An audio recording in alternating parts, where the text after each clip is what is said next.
오늘 하나님 말씀은 마태복음 19장 16절에서 22절까지 보도록 하겠습니다.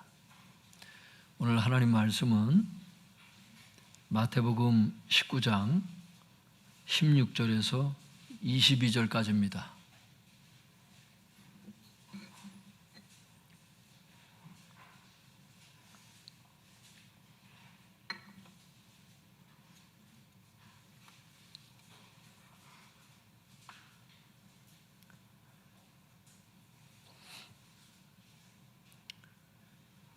마태복음 19장 16절에서 22절까지 제가 한 절, 우리 성도님들이 한 절 그렇게 돌아가면서 읽도록 하겠습니다. 제가 먼저 16절 읽도록 하겠습니다. 어떤 사람이 주께 와서 이르되 선생님이여 내가 무슨 선한 일을 하여야 영생을 얻으리이까?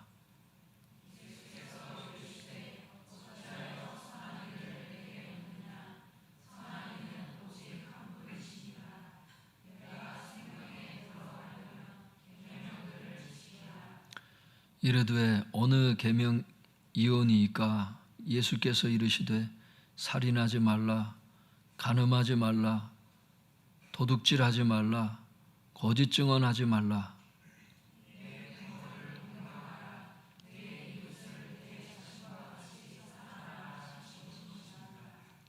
그 청년이 이르되 이 모든 것을 내가 지키었사온데 아직도 무엇이 부족하니이까?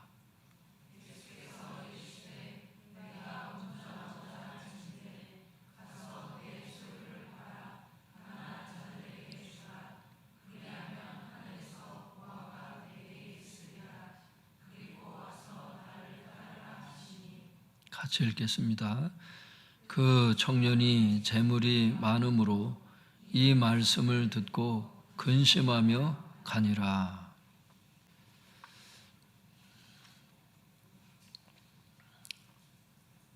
성도님들, 오늘 이 말씀이 또 중요한 말씀이 되겠습니다.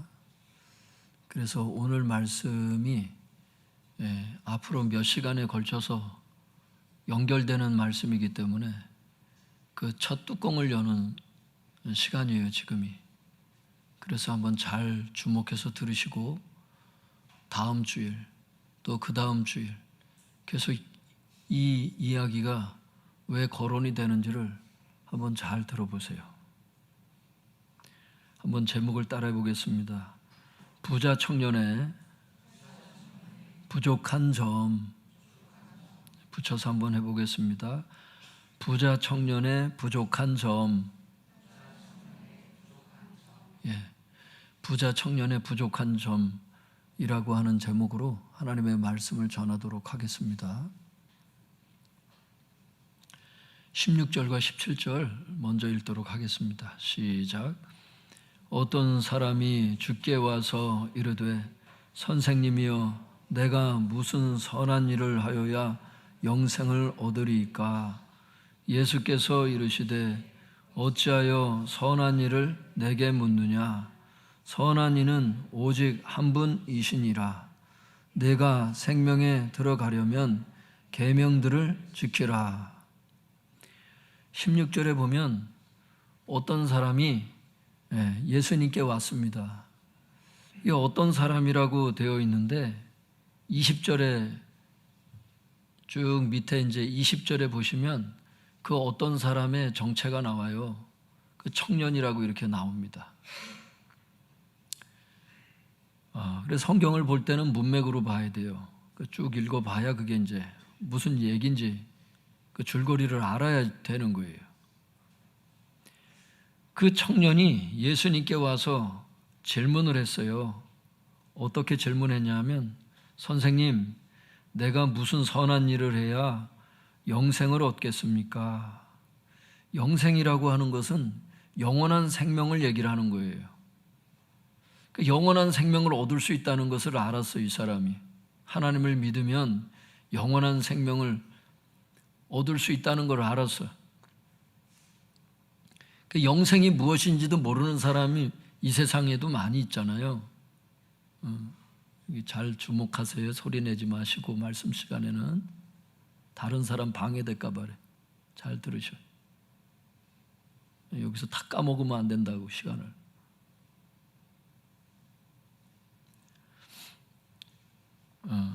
뭐 어디까지 했죠? 영생이라는 게 무슨 말인지도 모르는 사람이 많단 말이에요, 이 세상에는. 근데 적어도 이 청년은 영원한 생명이 있다는 걸 알고, 선생님, 무슨 선한 일을 해야 내가 영생을 얻을 수 있습니까? 그러니까 먹고 살기 바쁜 세상 속에서 영생을 어떻게 얻을 수 있냐니.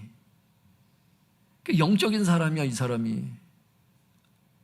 그러니까 먹고 사는 데만 급급한 사람이 아닌 거야, 이 사람이. 보통 세상 사람들하고는 좀 달라. 여러분들 영생이라고 하는 것이 존재한다는 것 사실 자체를 지금 모르는 분들 혹시 이 자리에 계십니까? 오늘 확실히 알고 돌아갈 수 있기를 바랍니다. 어떻게 영생 얻을 수 있겠냐는 거예요. 선생님, 무슨 선한 일을 해야 영생을 얻겠습니까? 선생님이라고 하는 호칭은 존경을 표하는 호칭이긴 해요. 그런데 예수님께 대한 바른 호칭은 아니지요. 왜냐하면 성경에 보면 예수님은 주님이시고 성자 하나님이라고 말씀하시니까. 주님이 뭐예요? 주인 주자를 써서 내 삶의 주인이라는 뜻이에요. 그러니까 예수님은 내 삶의 주인이시고 그리고 성자 하나님이시다. 그런데 선생님이라고 부르고 있어요. 그래서 주님은 17절에 주님께서 대답하시는 걸 보면 호칭을 먼저 교정을 해주세요. 그 다음에 질문에 대한 대답을 해주십니다. 영생을 얻는 방법을 얘기를 해주죠. 제가 17절을 원문 해석으로 읽어드릴 테니까 한번 들어보세요, 성도님들. 17절 비교를 해보세요. 왜 너는 내게 선한 일에 대하여 묻느냐? 선한 분은 한 분이시다. 다시 한번 읽어드릴게요. 왜 너는 내게 선한 일에 대하여 묻느냐? 선한 분은 한 분이시다. 이게 무슨 뜻이냐면 선생 정도인 나에게 선한 일을 묻느냐? 선한 분은 하나님 한 분뿐이시다. 이렇게 얘기를 하시는 거라고. 선생 정도인 나에게 이런 걸 왜 묻냐는 거예요. 하나님께 물어야지. 아시겠어요? 호칭에 대해서 주님께서 터치하신다고 지금. 계속 읽어드릴게요. 그러나 만일 내가 생명에 들어가길 원한다면 계명들을 지켜라. 이렇게 말씀을 하세요. 생명에 들어가길 원한다면 계명들을 지켜라. 즉 영생을 얻으려면 말씀 순종해라.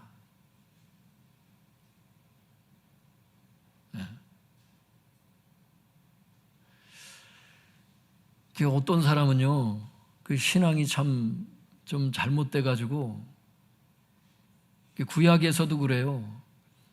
하나님을 믿으면 그냥 구원받고 끝난다고 이렇게 생각을 해. 근데 고린도전서 10장에 말씀하시잖아요. 그 홍해가 의미하는 게 세례를 뜻한다고. 홍해를 건너서 구원받은 백성에게 주님께서 시내산에서 말씀을 주시거든요. 말씀대로 살으라는 거예요. 그 말씀대로 살지 않은 사람들 주님께서 어떻게 하셔요? 땅이 갈라져서 막 음부로 들어가. 막 광야에서 멸망당한 사람이 한둘이 아니야. 세례받은 사람들 중에, 영적인 세례를 받은 사람들 중에. 신약시대도 마찬가지거든요. 예수님을 믿었어. 하나님 백성이 됐지. 하나님 백성이 살아가야 될 도리가 성경에 기록되어 있거든요. 신약 성경에. 그대로 살지 않았을 때 궁극적인 구원을 얻을 수 있는가? 많은 신학자들에게 물어보세요, 여러분.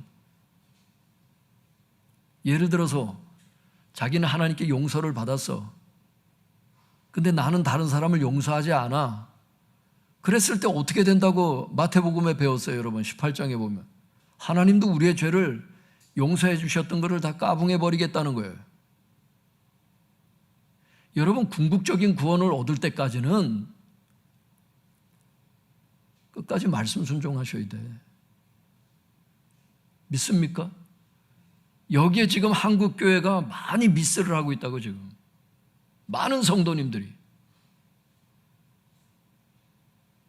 예수님을 믿기만 하면 구원받는다고 이렇게 가르쳤더니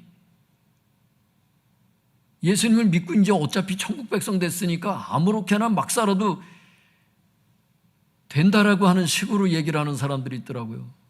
제가 신학대학원 다닐 때 그 박사학위 3개를 갖고 있던 형님이 같이 이제 공부를 했던 분이 있는데 그분이 저한테 그러는 거예요. 나는 지금부터 아무리 간음죄를 많이 저질러도 나는 구원받을 수 있다고.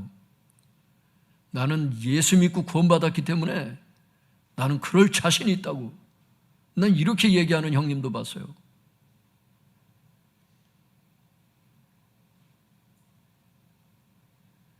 로마서의 의롭다함을 받았다는 말의 뜻을 모르는 거예요. 의의 병기로 살아야 된다는 사도 바울의 그 고백이 무슨 말인지를, 불의의 병기로 쓰임받으면 안 된다는 말이 무슨 말인지를 못 알아듣는 거예요. 그게 세례를 얘기하면서 그 말을 쓰면 나오는 거거든. 주님께서 말씀을 하시는 거예요. 네가 생명에 들어가려면, 다시 말해서 영생을 얻으려면 계명들을 지켜라. 그랬더니 이제 청년이 이제 질문을 하죠. 그 질문 들어가기 전에 성도님들 확실히 하고 넘어가길 바랍니다. 예수님은 선생님 정도가 아니라 내 삶의 주인 되시고 성자 하나님이심을 믿으시기 바랍니다. 그리고 영생을 얻기 위해서 그 주인의 말씀, 성자 하나님의 말씀 순종할 수 있길 바랍니다. 무늬만 크리스찬인 상태로 이렇게 교회에 왔다 갔다 하면 큰일 나요, 성도님들. 불신자는 예수님 믿지 않으니까 그냥 지옥 간다고 하지만 그냥 교회 그냥 왔다가 말씀 순종 안 하고 배운 대로 하셔야 돼요, 여러분. 설교를 들은 대로 사셔야 돼. 목사도 마찬가지고 다 똑같아. 저 자신도 마찬가지고. 그게 진짜 성도예요. 믿습니까? 예수님을 삶의 주인으로 그분을 모시지 않은 사람은 삶의 주인으로 다 모시고 돌아갈 수 있기를 바랍니다. 예수님을 선생님 정도, 그냥 성인 군자 이 정도로 그냥 알고 계시는 분들은 성자 하나님이신 것을 믿고 돌아갈 수 있기를 바랍니다. 그리고 그분 말씀에 순종을 하셔야 돼요. 그러면 영생에 이를 수 있습니다. 여기 궁극적인 구원을 얘기를 하는 거죠. 그렇게 주님께서 얘기했더니 이 청년이 주님께 다시 질문하는 거예요. 우리 18절 19절 같이 읽어볼까요? 시작. 이르되 어느 계명이오니이까? 예수께서 이르시되 살인하지 말라, 간음하지 말라, 도둑질하지 말라, 거짓 증언하지 말라, 내 부모를 공경하라, 내 이웃을 내 자신과 같이 사랑하라 하신 것이니라. 예수님께서 생명에 들어가려면 계명들을 지켜라 이렇게 말씀을 하니까 이 청년이 이렇게 질문하는 거예요. 어느 계명입니까? 그러니까 어느 계명을 지켜야 됩니까? 구체적으로 말씀해 주세요. 그 얘기를 하고 있는 거죠. 그러자 예수님께서 이렇게 구체적으로 대답을 하십니다. 살인하지 말아라, 간음하지 말아라, 도둑질하지 말아라, 거짓 증언하지 마, 내 부모를 공경해, 내 이웃을 내 자신과 같이 사랑하라. 이 살인하지 말라는 게 신약에 와가지고 요한일서 2장에 보면 형제를 미워하는 자마다 살인하는 자니 이렇게 말씀하세요. 미움이라고 하는 게 마음에서 이미 살인죄를 저질렀다는 거예요. 칼만 안 들었을 뿐이지. 그게 조금 더 심화가 되는 게 이제 육체적인 살인이 들어가는 거거든요. 그러니까 하나님은 육체적인 죄만 죄라 안 하세요. 생각과 마음까지 지으신 하나님은, 육체를 지으신 하나님은 육체만 죄라고 얘기를 안 하세요. 생각과 마음의 죄까지 다 말씀하세요. 그 다음에 간음하지 말라 말씀하시죠. 육체적인 간음만 간음이 아니라는 거예요. 여자를 보고, 이성을 보고, 음욕을 품고 이성을 바라보는 것 자체가 마음에 간음죄를 저질렀다는 거예요. 그래서 예수 믿지 않으면 그래서 다 지옥 간다는 거예요. 그게 죄 짓지 않은 인간이 없거든. 하나님 말씀의 기준에 딱 비춰보면. 그러니까 나중에 죽어서 하나님의 심판대 앞에 가면은 자기의 죄 목록이 수없이 헤아릴 수 없는 많은 죄들이 쭉 놓여지는 걸 보게 될 거예요. 이 땅에 사는 동안에는 나는 경찰에 끌려간 적이 없는데요. 그건 대한민국 헌법의 기준에서 그렇지. 하나님 말씀의 헌법에 비춰봤을 때 지옥 갈 일들이 너무너무 많은 거예요, 여러분. 지금 딱 두 가지만 말씀드렸는데 이래.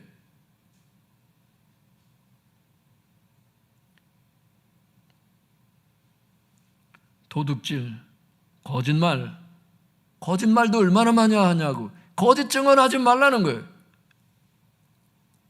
내 부모를 공경하라는, 부모를 공경하기는 대들고 싸우고 눈 흘기고 문 닫고 들어가고 쾅쾅 닫고 들어가고.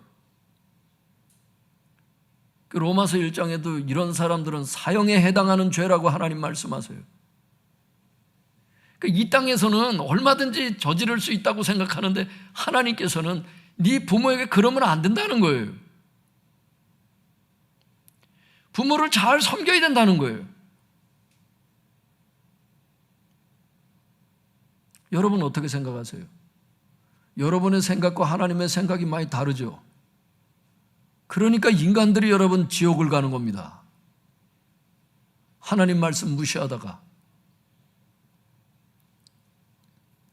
또 어쨌든 이렇게 말씀하시면서 제일 끝에 내 이웃을 내 자신과 같이 사랑하라.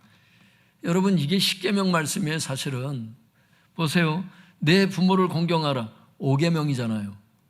그 다음에 살인하지 말라 6계명이잖아요. 간음하지 말라 7계명이잖아요. 도둑질하지 말라 8계명, 거짓 증언하지 말라 9계명. 그 10계명 5계명서부터 9계명까지 얘기를 해놓고서는 끝에 가서는 이렇게 말씀을 하시는 거예요. 내 이웃을 내 자신과 같이 사랑해라. 왜 그러셨을까? 구약 성경만 해도 613가지의 그 규율들이 나오는데 왜 요 말씀만 하셨을까? 참 궁금한 거예요. 그러면 10계명 1계명서부터 4계명까지 하나님하고 인간 간의 관계에 대해서는 왜 말씀을 안 하시나? 궁금한 거예요. 성경을 연구를 하다 보면. 왜 수많은 말씀 중에 이 말씀만 청년한테 하셨을까?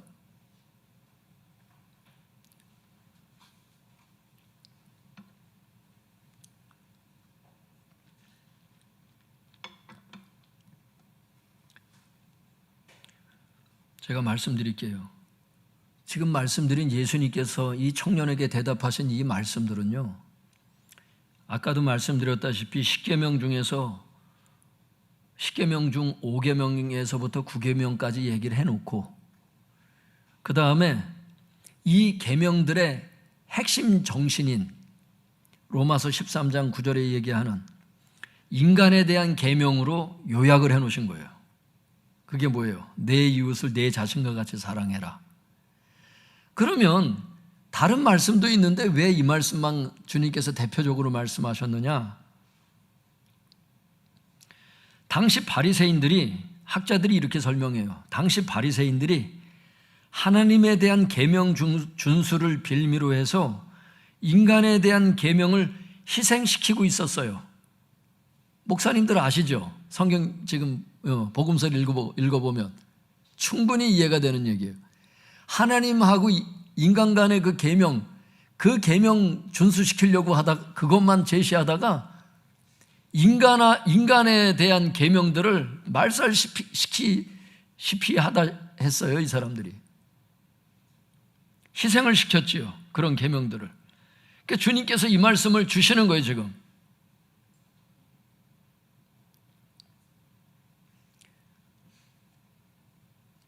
그랬더니 청년이 또 질문해요.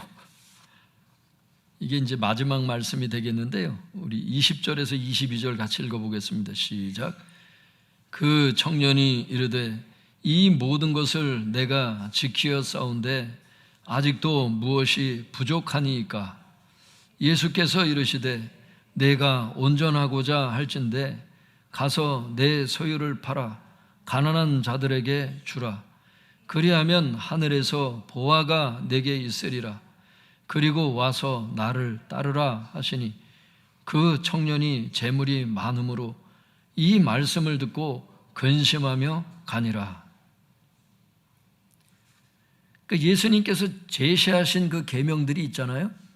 예수님께서 계명들을 딱 제시를 했어요.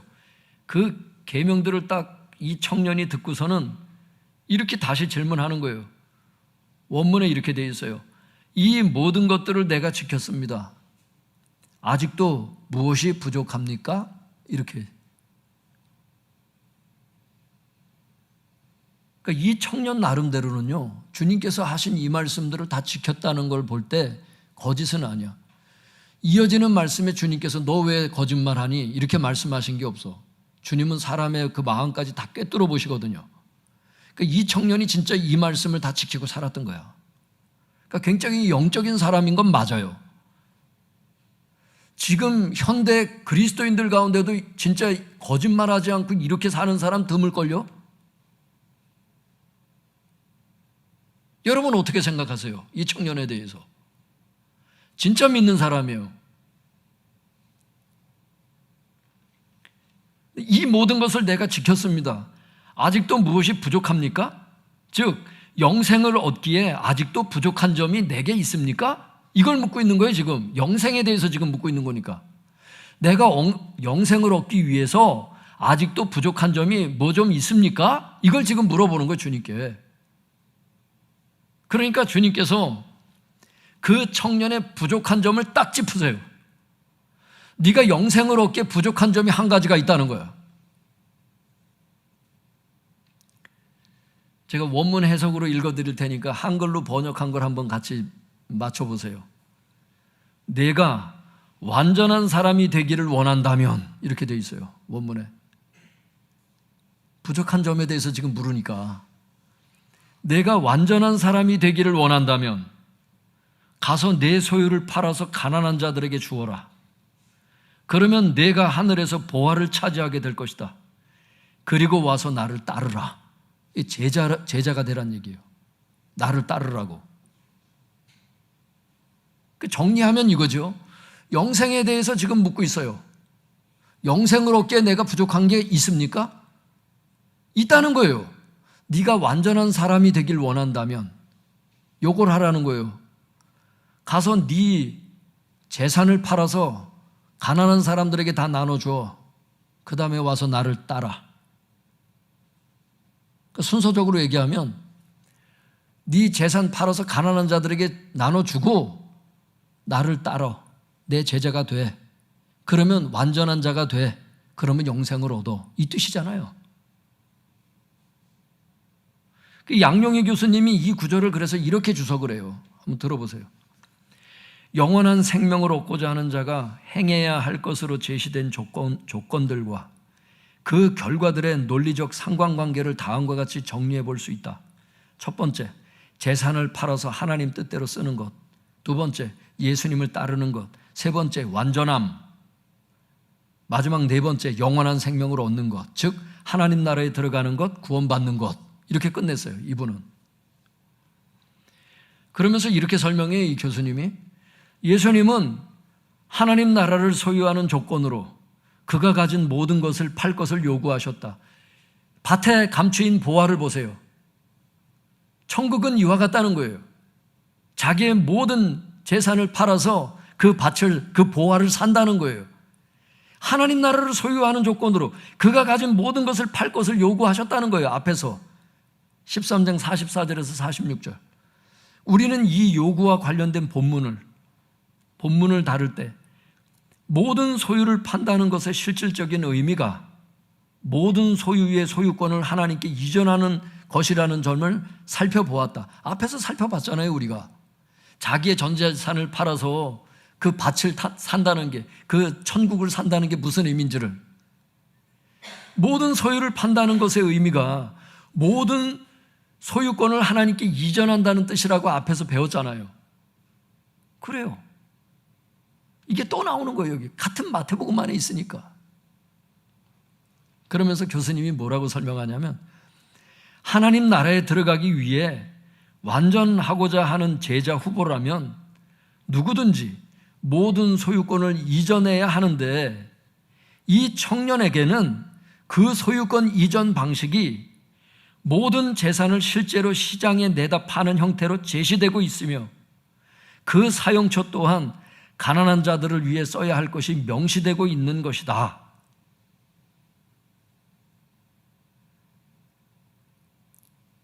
요약하면 이거예요. 모든 소유권을 하나님께 이전하고 예수님을 따르면 완전한 자가 되고, 이런 자가 영생을 얻는다는 거예요.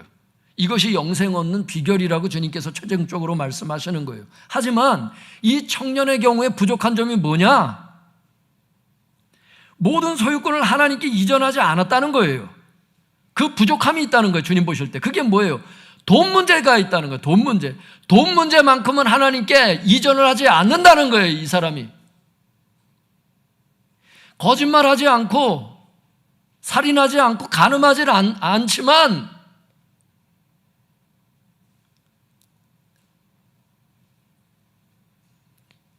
주님을 주님으로 여기질 않는 거예요.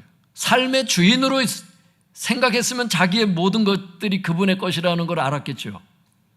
근데 재산만큼은 안 내놓는 거예요. 지금으로 따지면 헌금에 대한 순종만큼은 지키지 않는 사람인 거예요. 다른 건 다 해. 근데 돈에 대해서만큼은 순종이 안 돼. 그게 영생을 얻기에 그 청년의 부족한 점이었어요.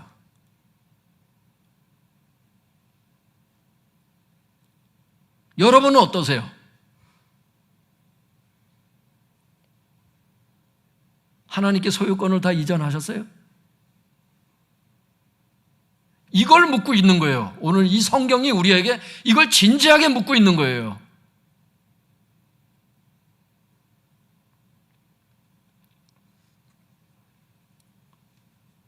그래서 주님께서 그 청년의 심령을 보니까 돈 문제가 하나님 앞에 걸려 있는 거야.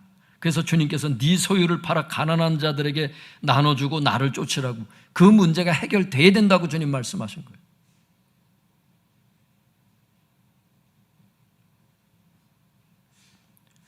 하지만 예수님의 말씀을 들은 그 청년은 어떻게 행동했어요? 22절의 원문 해석을 제가 읽어드릴 테니까 한번 번역된 그 여러분 가진 성경 같이 한번 보세요.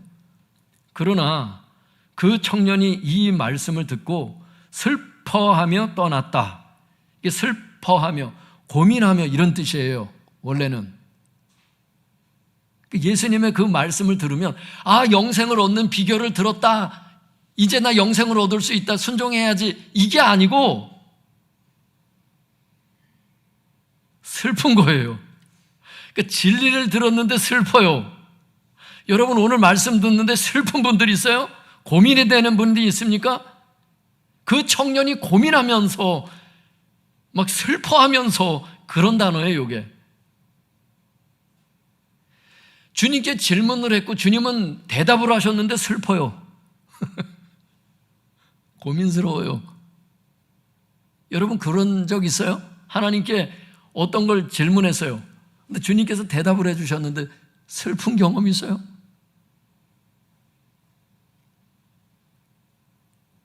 질문을 했는데 어떤 해답을 주셨어.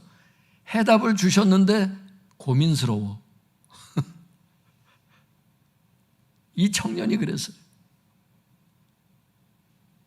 진짜 진리를 알길 원했고 진짜 영생, 궁극적인 구원을 받길 원했던 사람인데 진짜 주님께서 진지하게 말씀하시니까 슬픈 거야.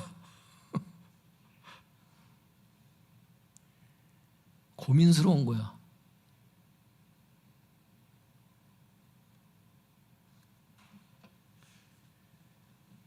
그러면서 원문에 이렇게 돼 있어요. 왜냐하면 그가 많은 재산을 가지고 있었기 때문이다. 이렇게 돼 있어요. 그러니까 왜냐하면 요 구절을 주석이 이렇게 얘기를 하더라고요. 이 표현은 그가 자신의 재물에 사로잡혀 있음을 시사한다. 이렇게 돼 있더라고요.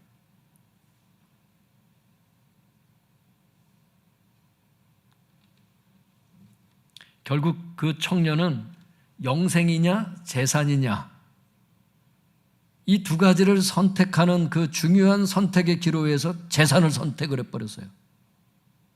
영생을 얻기를 원했지만 영생보다는 돈이 좋은 거야. 그래서 지옥 갔어요.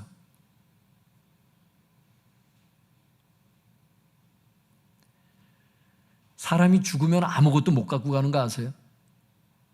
벌거벗은 채로 왔다가 벌거벗은 채로 가요.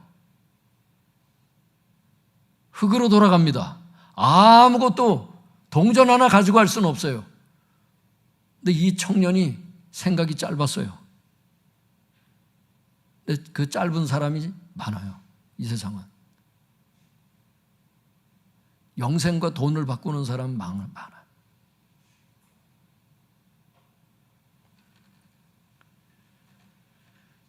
주님께서 여러분에게 물어보세요. 이제 여러분은 영생을 얻기에 부족한 점이 무엇입니까? 다시 말해서 소유권을 하나님께 이전하지 않은 분야가 무엇입니까? 친구입니까? 친구 때문에 주일 예배 못 나오는 분을 저는 여럿 봤어요. 그러다가 신앙을 포기한 분들을 봤어. 대학입니까? 대학 가야 된대. 공부하느라고 교회를 못 나오겠대. 이게 다 소유권이 이전이 안 된 거야. 여러분 한번 가만히 보세요. 그 청년의 경우는 돈인데 많은 사람들에게 주님께서 많은 사람들을 보실 때 그 사람의 부족한 부분이 다 있을 수 있거든요. 그게 친구이고 대학이고 가족이고 어떤 사람은 또 가족 때문에 교회를 안 나와요. 가족이 가지 말라 그랬대. 어떤 사람은 또 직장 때문에 그렇고 어떤 사람은 또 죄의 습관 때문에 그래요. 죄의 습관. 하나님이 그걸 하지 말라 하는데 계속 음란한 걸 봐. 그래서 또 지옥 가는 사람이 있어. 자기 목숨, 기타 등등 그 무엇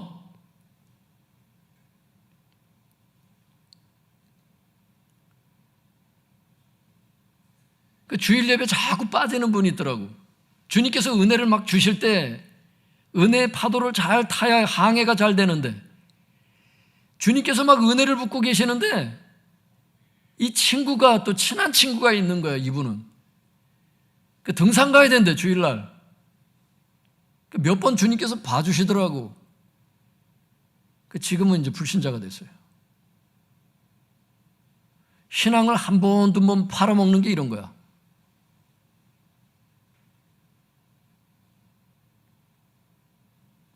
영생이라는 게 무엇이고 내 영적 생명이 무엇이라는 걸 진짜 알았다면 정신 차렸을 거예요, 아마. 어떤 사람은 초창기에 그런 분이 있었는데 교회 생활을 잘했어요. 신앙 생활을 잘하다가 남자친구를 사귀었는데 불신자를 사귀었어요. 전도하겠다라면서 한 3개월인가 얼마를 뜨문뜨문 데리고 나오더라고. 그랬더니 자기가 불신자가 됐어.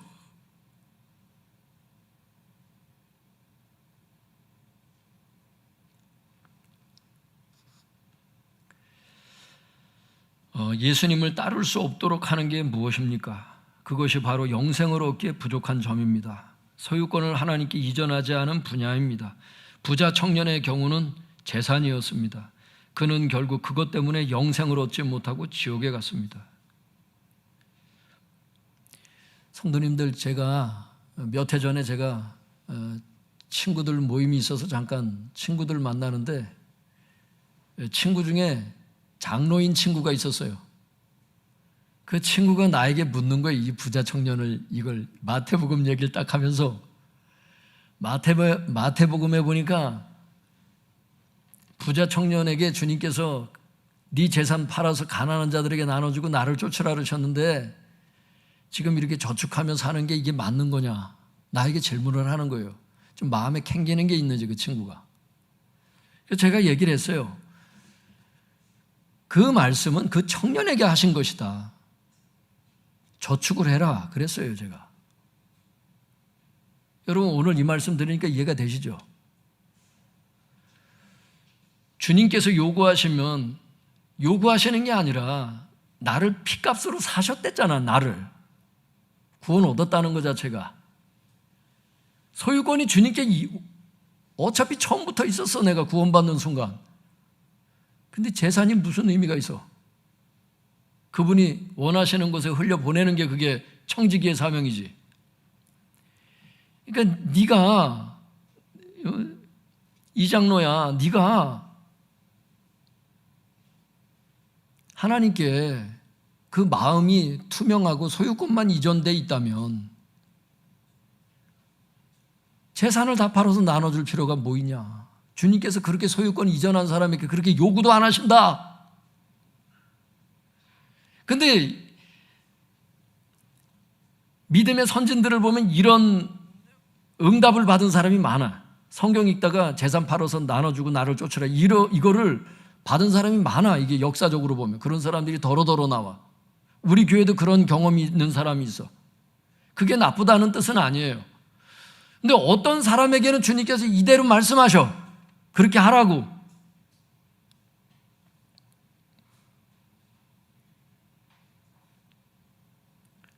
그 분야가 주님께 소유권이 이전이 안 돼서 그걸 요구하시는 거예요. 그게.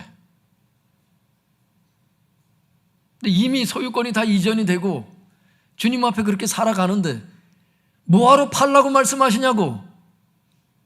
이미 다 아시는데 주님이 그게 걸림이 되지 않고 영생을 얻는데 부족한 점이 아닌데 주님께서 그걸 왜 요구하시겠냐고요.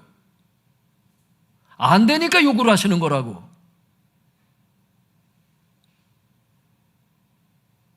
헌금에 대한 것도 그렇고 다 그래. 그게 안 되니까 말씀하시는 거야. 그게.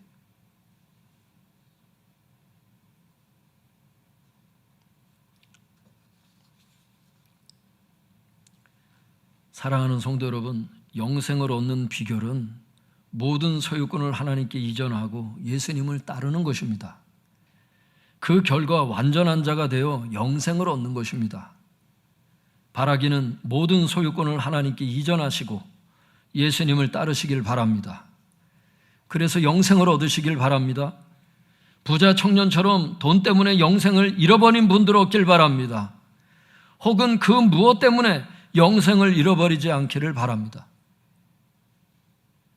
성도님들, 주님께서 나를 핏값으로 사셔서 나 자체가 주님 소유가 됐잖아요.